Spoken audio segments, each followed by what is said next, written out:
Without further ado, we are here. This is another episode of the Sportsmen.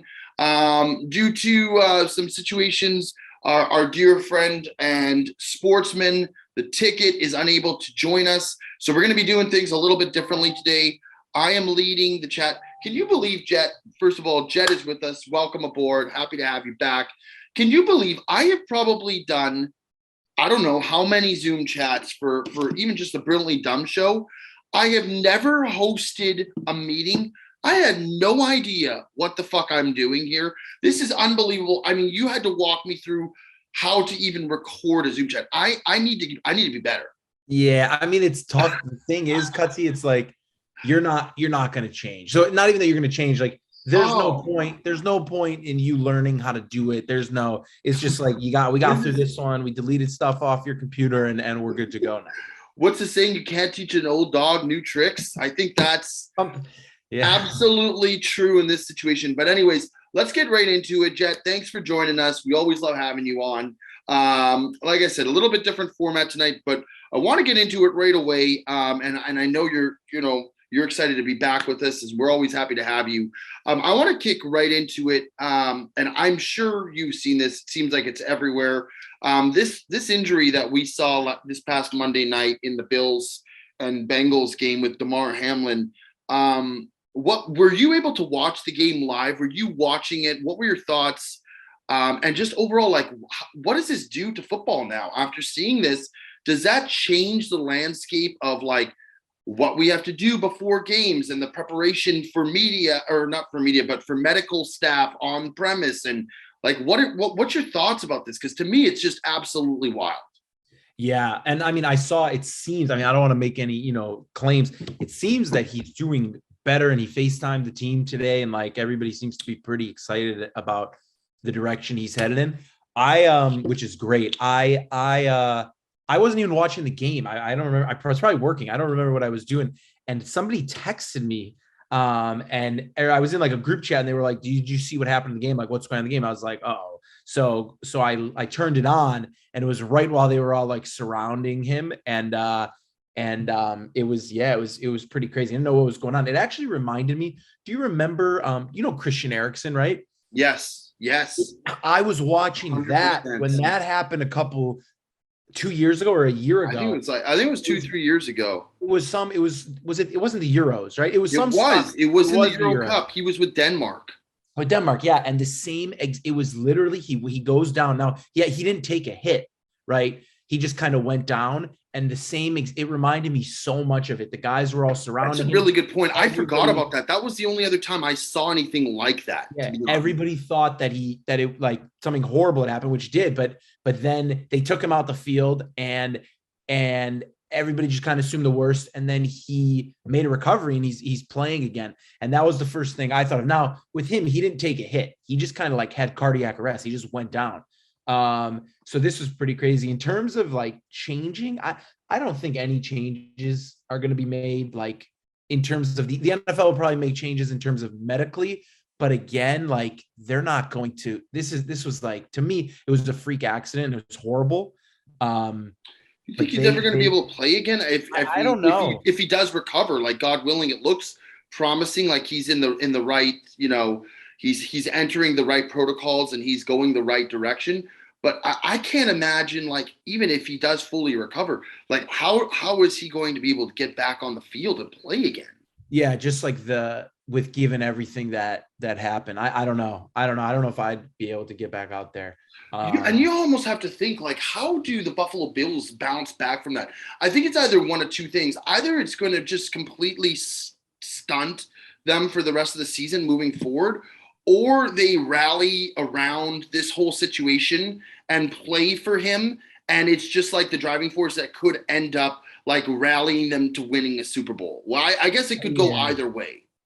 I think they're going to have the support of pretty much everybody, besides teams that are in the playoffs. I'm pretty sure everybody's going to get behind the Bills to hopefully pull something off. And what a great team to see. But the thing that really impacted me the most watching, I was back at home in Vancouver with my parents, and watching the players' faces, because I guess you see like injuries all the time, and the scariest ones are normally where the guy goes down, you're like, I don't know if he's moving. Does he, is he going to be, potentially worst case scenario paraplegic, or hopefully he doesn't, lose motion in his body and his feelings.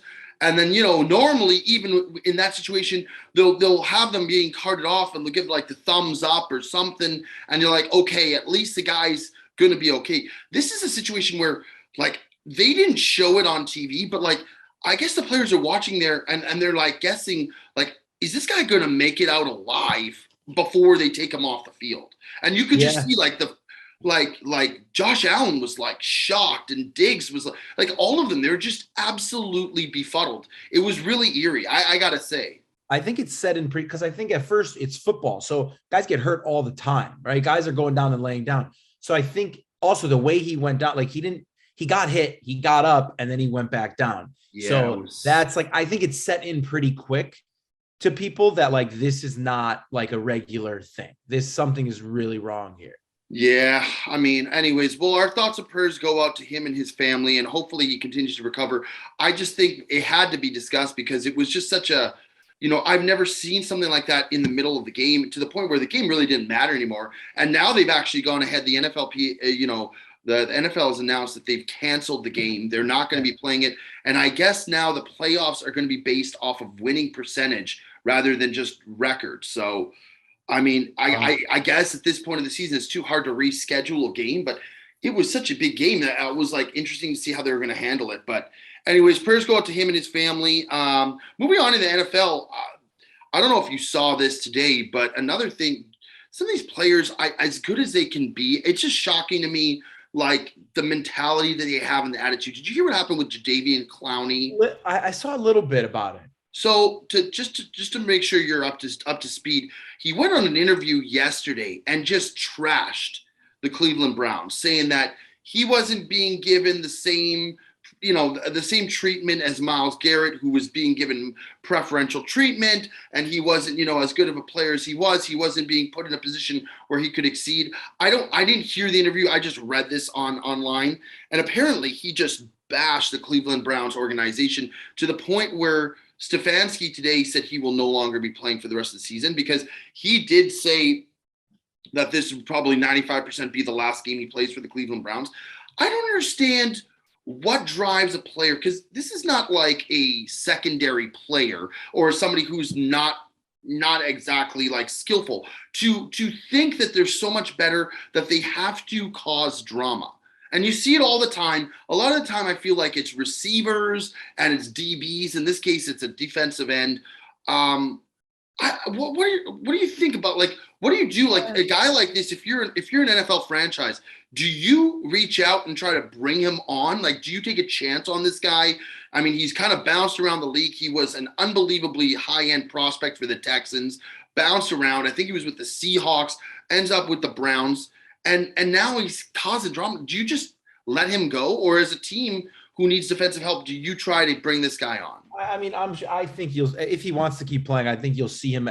What happens with these things is everybody always says that, and then a contending team who needs that one piece is just going to pick him up and put it aside. Team like the Browns, I mean, you're on that team and you're talking shit about your own team. It's like, all right, like, they just let him go, especially because they're not contending. He's been in the league for a long time. He had a couple really good years in the NFL. He's a college legend. He has like the greatest hit in college football history. And was he South Carolina? He went to South Carolina, and he had that hit in that bowl game on Michigan, the sack and the strip. The guy's helmet went flying. It's an all-timer. And that's really where he became like a legend. I think he was the number one pick in the draft. He was. And he was productive. So I don't know, when like defensive linemen are like pushing age, like getting older and like they can't bring what they used to, shit happens. I saw Myles Garrett was like, said it all could have been solved if he just would have like spoken about it, but he didn't say anything. Myles Garrett, too, in my mind, is probably after Aaron Donald and maybe J.J. Watt, the best player in the NFL in terms of defensive presence and what he brings. I mean, the guy's just a stud. I think what you said is true, though. Like, if you look at a guy like a prime example to me, not that a guy who got into any shit with teams, but a guy who just you kind of thought might be done, was Von Miller. And then you see last year he went to the Rams and just how fucking good was he in helping the Rams win a Super Bowl? I mean, And now he's with the Bills, and I think he's hurt right now. But again, some of these guys, they got talent. They've been in these big games. They know what it takes. it's like the Bucks. I mean, it's not similar, but in generally it is. When the Bucks got Antonio Brown, everybody's like, all right, like everybody knows the deal with this guy, but they're like, we're trying to win a championship. So they just got Antonio Brown. They won a ring, and it was like, okay, like obviously shit happened after that. I wouldn't compare the two situations, but it is, somewhat similar. Yeah, I mean, it's unbelievable. Like some of these guys, they get in their own way. But huge week NFL, last week of the NFL season, just crazy. I feel like the NFL season just started, and it's already like this is the last week before playoffs. The season just flies by. Massive game on the overhaul today, this week coming up. Packers somehow. I mean, this team has literally. They have broken me down. They have built me back up, and I'm worried that they may break me down again. But this is a team that was dead. They were just done. They were finished. And like the amount of things that they had to have go right for them in order to be in a position to make the playoffs, it was like unfathomable. Like 3, 4, 5 weeks ago, I was like, yeah, this team's done. And somehow now they're in a win and get in situation against the Detroit Lions, playing at home Sunday night. I can't wait to watch it. The one thing I do think we have going for us is the situation, and I don't know what your thoughts on this. They flex the game to the Sunday night, right? Now the situation is if the Seahawks had won, right, and then the Packers lost, if the Seahawks win, the Lions can't get in. So what my thoughts are is if the Seahawks lose the game and then going into the Sunday nighter, you wonder, are the Lions just going to be like, well, we have nothing to play for here? Yeah. Does the game become a bit of a bust? I think because it is a divisional game and knowing how Dan Campbell is with that team, he's still going to want to play spoiler if that's the case, but kind of interesting. I don't think the Lions are going to sit down and let anybody run over them like on purpose by any means. With that being said, I think the Packers should run over them because this is just shaping up, there were 5 times in this. I'm pretty sure everybody kind of assumed during the NFL season, they're like, wow, the Packers are finally not going to make the playoffs. And everybody kind of, marked them off. And now they've won a bunch in a row. They beat the Dolphins, right, on Christmas or New Year's, whatever day it was. Right. And then they went out and beat Vikings. Those are two good teams. Bars off of the Minnesota Vikings last week. Yeah, and they're starting to get hot at the right time. Now, with that being said, they're going to let you down in the playoffs. But, until then. But so you think the Packers are winning this week? Definitely going to win. Yeah, for sure. A must-win game is I think so, too, in Lambeau, in front of the home fans. Here's the thing. This team, and I tend to agree with you. I don't think they're going to make any noise in the playoffs. But you look historically at teams that have gotten hot at the end of the season. And like the New York Giants are a prime example. And they did this a couple times where they just got hot at the end of the season, won a slew of games, made it to the playoffs when they shouldn't have even been there, and ended up winning the Super Bowl. Now, I'm not here to say the Packers are winning the Super Bowl, but sometimes it's just like the nucleus and the environment and the vibe and the mentality of the players. If you start winning at the right time, things just fall into place. And it'll be interesting. I think if the Packers win this week and get in the playoffs, I think they could beat a team like the Vikings. I don't think we would beat necessarily the Eagles if they had Hurts or the Niners, but I do definitely think that we could beat the Vikings. And you never know. I guess you never know. So for this point, I think at least you have a guy like Aaron Rodgers behind center. Whether you like him or not, you got to admit the guy's got talent. He's not been great in the playoffs the last several years, but you never know, man. I just want to see them win and get in, and I don't want to get my hopes up because you saw the absolute disaster that happened last year. Brutal. And I just thought last year was our year. I really felt like everything fell into place. They had home field throughout the playoffs. Everything was in line, and they just fucking laid an egg. So I don't know. I'm curious to know the reason why I did want to bring this up is now that we're entering the playoffs, I'd love to hear your two teams, whether maybe one team from the NFC, one team from the AFC, that you think, at this point of the year shows the potential to win the Super Bowl and who you think they are. Well, the thing is, I'll talk about Buffalo. Buffalo has kind of taken a step back, right? They were running through teams in the air, and now they're losing to good teams, and the Chiefs are the number 1 seed right now. Playing as well, right? So I think the Chiefs are going to play. I think the Chiefs Buffalo, and I am obviously going to be. I want Buffalo to win. I mean, I'm like all in on Buffalo right now. The Bengals too are getting hot. So like there, you got them too, and then in the NFC. So here, I actually still kind of like the Vikings. Like I know, I'm telling you, like this team all year. I don't like them at all. I'll tell you who I don't like is the Cowboys. I do not like the Cowboys because Dak Prescott's very similar to Kirk Cousins in the sense that he can just like he'll throw for 500 yards and then he'll throw for 4 picks the next week. So if Hurts is playing and is able to go and he's not hurt, I think that Eagles team is pretty fucking good, man. I really think they're not gonna do anything. Like the Bills or the Chiefs would be like a 4 or 5 point favorite over them, I think, to start to, if they play. The team is the Niners with this Purdy kid looks pretty damn good. The Niners, yeah, I hate the Niners, but they always pull it through. I'm their defense is just getting better. Yeah, the Niners have so many good players. Like so many look at their roster, it's name after name after name. And Deebo Samuel's been out for 3-4 weeks. Is he coming back? I think he's going to be able to go for the playoffs. I don't know. Don't quote me on that, but he's definitely been out. But I mean, you look across the board. I mean, they got Kittle, they got Ayuk, they got McCaffrey, they got they just every and then if Deebo's playing, it's just like my goodness. And then they got just an unbelievable defense. Their special teams comes through. They got a great coach, whether you like him or not.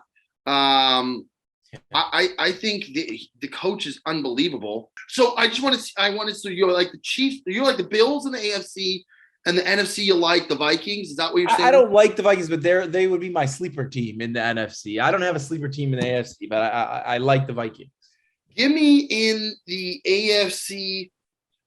The Bengals. I'll give you the Bengals. The Bengals are a good sleeper team. I'll go with the Chiefs coming out of the AFC.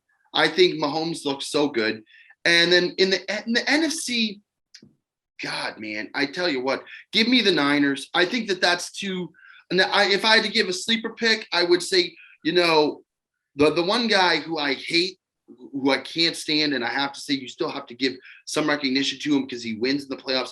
Tom Brady is still Tom Brady. Yeah, I forgot. And the Bucs, as bad as they look, they still somehow have a playoff game at home. They still somehow are there again. And I don't know, with this guy's repertoire and his winning percentage, I still think that he could get it done, man. I don't know. I don't know. We'll see what happens. Wanted to touch base with one more thing. This is on a separate note, and then we'll wrap up because I guess we're going to be a short episode this week. Sorry, Mr. Anderson. Cristiano Ronaldo has just signed as one of the big new sports, faces of the Saudi Arabian soccer team, making about $200 million a year. Quickly, thoughts on that? Sellout? Is he, I mean, like, what do you think? Is that like just absolutely asinine? Is he, because I think some of these live players are playing there now, and it's like, what are your thoughts on that? Do you think it's uncalled for? Do you justify it? I don't have any thought. I think like he did. I have nothing to say. I have no idea, to be honest. I saw he was doing that. I'm like, all right, like go. Imagine making $200 million a year, Jet. What's that? Imagine making $200 million a year. I play soccer. Give me like that's crazy. And he's probably not even gonna like live there. You know what I mean? Like he's gonna still live in like Portugal. Like it's crazy. I think he's got to live there. It's so far. I mean, for a few months out of the year, I don't know. He can. That man can do whatever the hell he wants. I think he's really. I know he made this decision probably before the World Cup ended, but Messi took a nice jump. I don't know shit about soccer for the most part. I know a little bit, but I can tell you Messi took a nice jump past him after this World Cup. So maybe he just took that L and he said, hey, I'll just get all the cash. It's not a bad thing when you're taking an L and making $200 million a year. Are you Cutsy, are you Messi or Ronaldo? Because I know you're I like Messi. I think as an overall player, as a goal striker, I think Ronaldo's the best to do it. But as an all-around player, give me Messi. Moving on, we're going to keep this, kind of quick, rapid fire. Jake Paul signing as an MMA fighter now in a pro fighter league. Thoughts? Do you think this is a stunt? Do you think he'll be successful? Do you think it's just a ploy? Like this guy's a bit of a fight. They say he can fight. I mean, good for he can do whatever. He's just getting different things. He's not in the UFC though, right? Right, because No, he's not in the UFC. Him and Dana White got major beef. So I doubt he'll ever join the UFC unless it was also for publicity. But I respect those guys. I really do. I respect Jake Paul for all the shit. These guys, like, they make shit happen and they're successful. National title game this Monday coming up. Hopefully yours truly will be in attendance. We're waiting on our guys from Corona to let us know if we can get tickets. Would be amazing. TCU is plus 13.5 versus Georgia. I'm not going to ask you who's going to win because I think Georgia money line is the safe bet. If you had to take the spread, who are you going with here? You going with TCU in the points, or are you going with Georgia? I'm taking whatever the first half on TCU is. Though the thing is, I'm actually kind of talking myself out of this because Georgia was supposed to run over Ohio State, and I think they got surprised, and I think they're going to be like, okay, like this is the last game of the year. We got scared last game. Let's come out and kick some ass. And Georgia might just run. Yeah, give me Georgia a minus 13.5. Yeah, I just talked myself out of it. I think they just showed how good of a team they are, that even in the face of adversity, when they were down that many points to a really good Ohio State team, they just came back wave after wave after wave. And they're just like, we're not losing this game. We're not going to lose this game. I mean, I like that QB on TCU a lot. Max Duggan. I think the fact that Stetson Bennett's been at Georgia for 21 years is going to help also. Kirby Smart, though, man, this guy is pretty damn good. That call he made on the timeout on the fake punt, that was you might see that might have saved the game. Yeah, I mean, listen, they're not to be joked around with, and they're the kings of college football right now, and it would take a miracle, All right, we got time for one last question. We're going to move it on to the NBA. The reason I want to ask you this is because it happened against your Bulls, your Chicago Bulls. A few nights ago, Donovan Mitchell put up 71 points. They came back. They were down like 20. They won in overtime. That same game, I think DeMar DeRozan had 45 points. Earlier, a few nights before, Luka Doncic hit 61. What is going on with defense in the NBA? Is it just the players nowadays are so much better, or is it just like there's just no defense being played, or the fouls that the refs are calling? Like, what is going on in the NBA? Like, this is outrageous. I have a hard time watching the NBA now. I don't think it's the defense. I think it's the offense is so good, right? Guys can shoot from anywhere, and it's just a chuck fest. It's like you just bring the ball up and you chuck it and you get as many threes up as you can. Isolation, which is fine. It's like fun. And in the NBA, there's a lot of stars, so people enjoy watching the stars do their thing. But it's not fun for me to watch. And there's a lot the officiate. I mean, there's a whole lot that goes into the NBA that I don't watch anymore. But I get it. And guys putting up 71 is cool.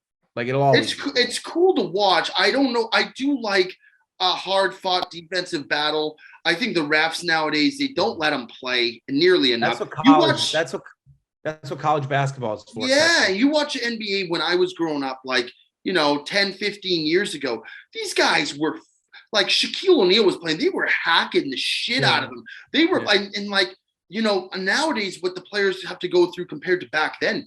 It's night and day difference. I just don't think there's any defense that's just demonstrated, and the lack of awareness from the refs. And nowadays too, they can challenge plays and they go back, and I don't know. I like the hard-nosed, gritty basketball that we used to see. As cool as it is to see a lot of these points being scored, I still would like to see it tighten up a little bit and just see defense such a big part of the game, to see it being played and some of these calls to be made. I don't know. I wanted to get your thoughts on it. Anyways, we're running out of time. This is a makeshift episode of Sportsmen. We're going to have to bring you back on in the future when tickets back next week. So I'm glad we got something out. Mr. Anderson will edit it out and make it still good. But I'm glad to have you on, Jet. And I think moving forward, we got to get you consistently on. People love you. I think you're very well rounded in your sports knowledge. Now, I will say before we finish, your picks have been body bag. So we're going to give you a break this week. There's no picks of the week this week. We're just doing a little bit differently. But the next week on, so going into the playoffs, we're going to have to bring you on, and I want a pick of the week. I will say this for Mr. Anderson, you could put it and guarantee it. The Packers are winning this week. I think we both agree. You can put it down. I think they're minus 4.5. I would take that. I would take the money line 100%. But yeah, no picks of the week. Jet, you're going to bounce back. We're going to bring it back before the playoffs. I might start throwing golf picks out here, Cutsy. Listen, we'll take whatever you feel comfortable in, but we need to start seeing some dubs for the Sportsmen, because otherwise we're just getting body bagged over here. It's L after L, and it's not a good look for the brand. I know we're better than that. I expect more out of you, and I expect more out of myself, quite frankly. Anyways, that's it. Thank you for tuning in for another episode of The Sportsman. We'll be back next week. We appreciate you. Thanks for tuning in, Jeff. Thanks for being a part of this. We appreciate you. That's the episode of Sportsman.